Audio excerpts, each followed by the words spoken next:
Здравейте и добре дошли в новото видео. Днес ще ви представим по-подробно един модел, който е с така доста добри отзиви на Umarex, а именно Walter CP99. Ето моделчето. CP99 наподобява на Walter P99 по почти всички технически данни. Имаме обща дължина от 180 мм, теглото е 710 грама на пистолета.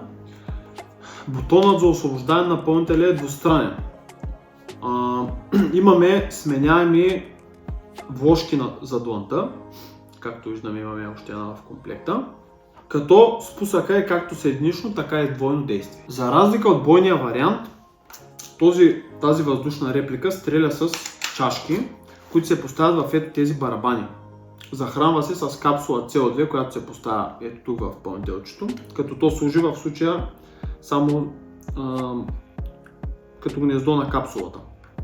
Двете барабанчета, които са в комплекта, са с вместимост от по 8 чашки в калибър 4.5. Имаме дулна енергия от 3,5 джаула и 120 метра в секунда. С една ампула CO2 пистолетът произвежда около 60 на изстрела по данни. Както виждаме, доставя се в този куфър, доста удобен за пренасяне и съхранение. Като отделни аксесуари за модела имаме кобури, допълнителни барабанчета се предлагат, допълнителни пълнители, вложките ги виждаме, че са в комплекта. Друго, което е много хубаво и го няма при всички модели, имаме релси за поставяне на бързомер. Те се слагат тук и отгоре слагаме бързомера, като може да се ползват и двата стандарта, т.е. да се слагат бързомери на двата стандарта, 11 мм и пикатини, което особено при въздушните пистолети е голяма рядкост. При повечето, както виждаме, и тук може да сложим лазери или фенер, но бързомери при доста малко модели. В случая този е един от тях.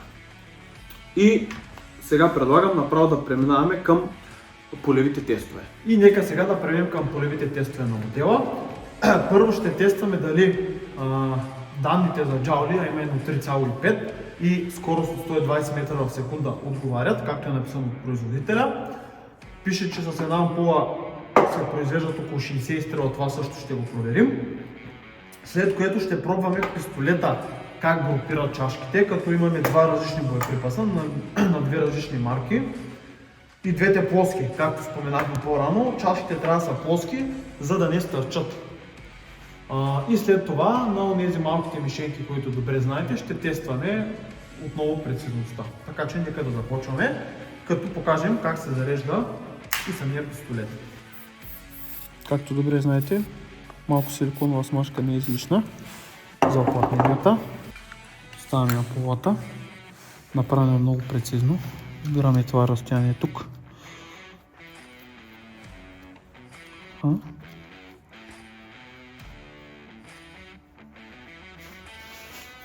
След като тук оберем, ето виждате, имаме Open, имаме и Power. Ние искаме да сме на Power, съответно.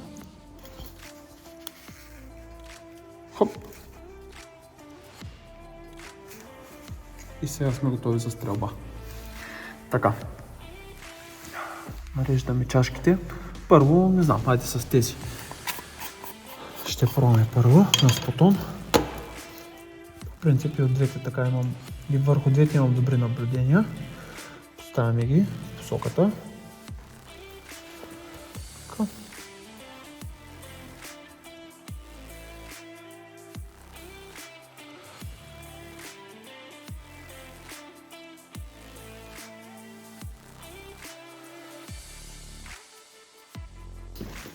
Така, предпазителя бутаме, така и сме готови за стрелба. Сега това, което ще направим, ще гръмнем по два барабана от всеки модел чашки на две различни мишени и ще видим резултатите. Така че, нека да започваме.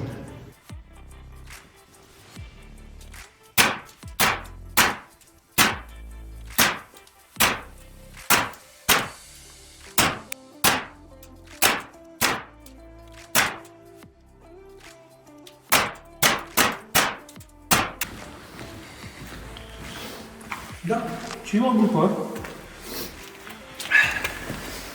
като изключим няколко лоши попадения, доста тук 3-4 групирани тук.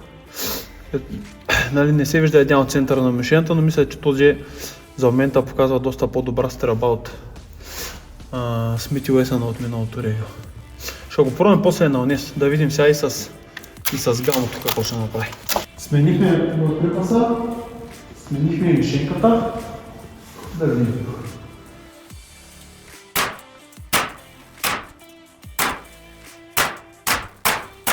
За съжаление, след първите, имаме тук 3, може би 7 или 8 от 8 са вътре, не знам точно, свършени въздуха, точно 57 изстрела направи, като по тази спецификация отговаря. Сега ще тестваме, освен че го тестваме по точност на онези човечета, металните мишенки, ще тестваме и скоростта и джаули. Въведохме калибъра и теглото на чашите. Ето, 4,5 мм, 0,49 грама. И сега ще тестваме долната енергия и скоростта.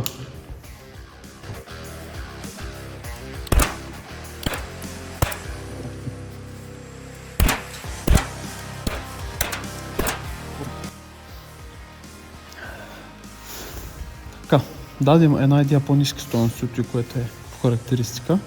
Може студът да влияе.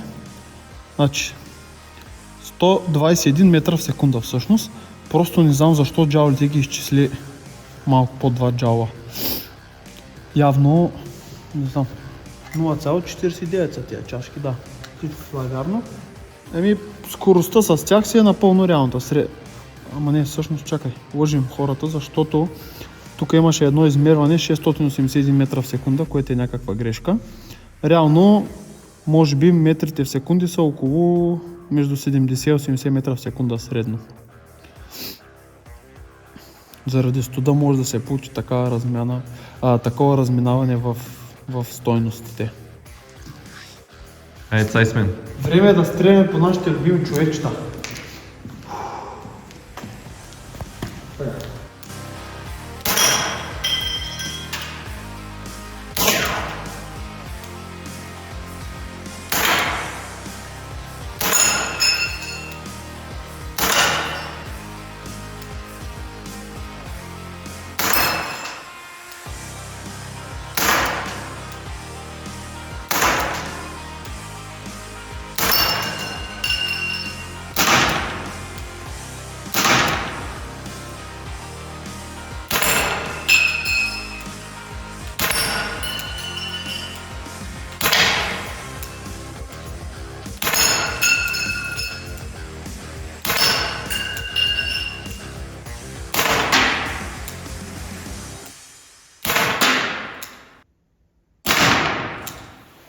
Дойде време да дадем и нашата оценка за модела, като първо ще коментирам резултатите от хронографа. Имаше лека разлика в данните за дулна енергия и за скорост, като това по-скоро го отдаваме на изключително студеното време. Температурата беше най-вероятно дори под нулата и е нормално данните да са една идея по-малки. Друго, което забелязахме, е наистина изключително важно чашките, които ползвате, да не стърчат нито отпред, нито отзад, дори да е с минимално разстояние, защото възпроизвеждането на изстрел става почти невъзможно. Когато се случи някоя дефектна чашка, почти не можеше да се натиска спусъка, която не влиза добре вътре. Така. Иначе точността, която показва модела, е изключително задоволителна за такъв тип оръжие. Все пак това не е боен пистолет, да вметнем още от сега. И като цяло мисля, че оценката, която той заслужава, е 8 от 10. Това беше всичко от днешното видео. Ако ви е допаднало, може да го харесате, да го споделите с някой приятел и да се абонирате за канала, за да не изпускате следващите. До скоро!